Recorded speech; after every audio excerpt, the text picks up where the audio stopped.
ಬನ್ನಿ ಸ್ನೇಹಿತರೆ, ಈಗ ನಾನು ನಿಮ್ ಕರ್ಕೊಂಬಂದಿರೋದು ಮೇಲುಕೋಟೆಯ ಸುಪ್ರಸಿದ್ಧ ದೇವಸ್ಥಾನವಾದ ಶ್ರೀ ಚೆಲುವನಾರಾಯಣ ಸ್ವಾಮಿ ದೇವಸ್ಥಾನಕ್ಕೆ. ಸೊ ಈ ದೇವಸ್ಥಾನದ ಬಗ್ಗೆ ನಾನು ನೋಡ್ತಾ ಹೋದ್ರೆ ಇದನ್ನ ಕಲಿಯುಗದಲ್ಲಿ ಯದುಗಿರಿ ಅಥವಾ ಯದುಶೈಲ ಅಂತಾನು ಕರೀತಾರೆ, ಹಾಗೆ ದಕ್ಷಿಣ ಬದರಿ ಅಂತಾನು ಕರೀತಾರೆ.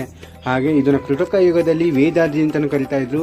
ಹಾಗೆ ತ್ರೇತಾ ಯುಗದಲ್ಲಿ ಇದನ್ನು ನಾರಾಯಣಾದ್ರಿ, ಹಾಗೆ ದ್ವಾಪರ ಯುಗದಲ್ಲಿ ಯಾದವಾದಿ ಅಂತಾನು ಕೂಡ ಕರಿತಾ ಇದ್ರು. ನಮ್ಮ ದಕ್ಷಿಣ ಭಾರತದಲ್ಲಿ ಶ್ರೀ ವೈಷ್ಣವ ಕ್ಷೇತ್ರಗಳೆಂದೇ ಪ್ರಸಿದ್ಧವಾಗಿರುವ 4 ಪುಣ್ಯ ಕ್ಷೇತ್ರಗಳ ಪೈಕಿ ನಮ್ಮ ಮೇಲುಕೋಟೆ ಕೂಡ ಒಂದು. ಉಳಿದ ಕ್ಷೇತ್ರಗಳೆಂದ್ರೆ ನಿಮ್ಗೆ ಕಂಚಿ, ತಿರುಪತಿ ಹಾಗೆ ಶ್ರೀರಂಗಂ. ಸೊ ಟೋಟಲ್ 4 ಪುಣ್ಯ ಕ್ಷೇತ್ರಗಳು ನಮ್ಮ ದಕ್ಷಿಣ ಭಾರತದಲ್ಲಿದೆ. ಶ್ರೀ ವೈಷ್ಣವರ 108 ದಿವ್ಯ ದೇಶಗಳಲ್ಲಿ ಒಂದಾದ ನಮ್ಮ ಮೇಲುಕೋಟೆಯನ್ನು ಯದುಶೈಲ ದ್ವೀಪಂ ಅಂತಾನೆ ಕರೆದಿದ್ದಾರೆ. ಶ್ರೀ ಚೆಲುವನಾರಾಯಣ ಸ್ವಾಮಿಯ ಮೂಲ ವಿಗ್ರಹ ಇರುವ ಗುಡಿ ಅದೇನೆ. ಬಟ್ ಅಲ್ಲಿ ನಮಗೆ ವಿಡಿಯೋ ಮಾಡಕ್ ಬಿಡ್ತಾ ಇಲ್ಲ, ಯಾಕಂದ್ರೆ ವಿಡಿಯೋ ಮಾಡಬಾರ್ದಪ್ಪ ಅಂತ ಬೈತಾ ಇದ್ದಾರೆ.